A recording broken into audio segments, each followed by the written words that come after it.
अमावस्या के घर भजन कीर्तन में जा रही थी तो उन्होंने पूर्णिमा से कहा, बहन तुम नहीं चल रही हो भजन कीर्तन में? तो पूर्णिमा ने कहा, ठीक है मैं भी चलती हूँ। मोदी जी, पूर्णिमा बिना बुलाए क्यों जा रही अपनी बहन के घर? अरे बिना बुलाए तो हम भगवान के घर भी नहीं जाते। अरे भैया तुम गलत कह रहे हो। अरे बिना बुलाए भगवान के घर तो जाना ही पड़ता है। जब मौत आती है तो चुपचाप निकल लेता है आदमी, वहाँ निमंत्रण की जरूरत नहीं होती।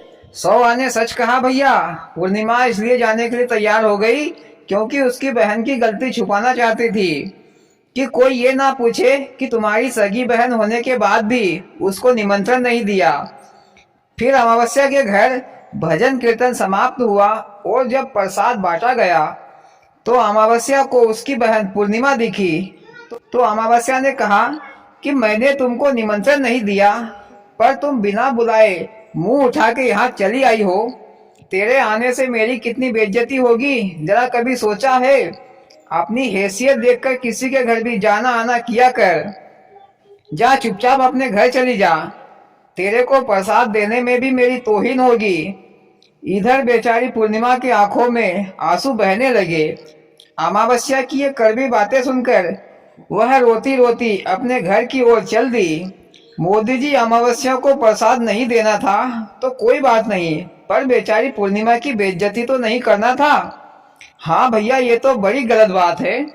इधर पूर्णिमा अपने घर जा रही थी, अचानक उसके मन में विचार आया कि वह अपने बच्चों को प्रसाद क्या देगी, क्योंकि बच्चे तो प्रसाद मांगेंगे। फिर उसने विचार किया कि मैं अपने मायके चली जाती हूँ, वहीं से अपने बच्चों के लिए प्रसाद ले आऊंगी। फिर पूर्णिमा आधे रास्ते से ही अपने मायके की ओर चल पड़ी। चलते चलते पूर्णिमा को एक तुलसी माता का चबूतरा दिखाई दिया और बगल में ही एक बूढ़ी माता बैठी थी।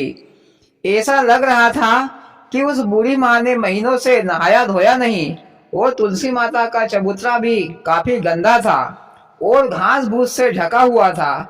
फिर उस बूढ़ी माँ ने पूर्णिमा से कहा, बेटी कहाँ जा रही हो?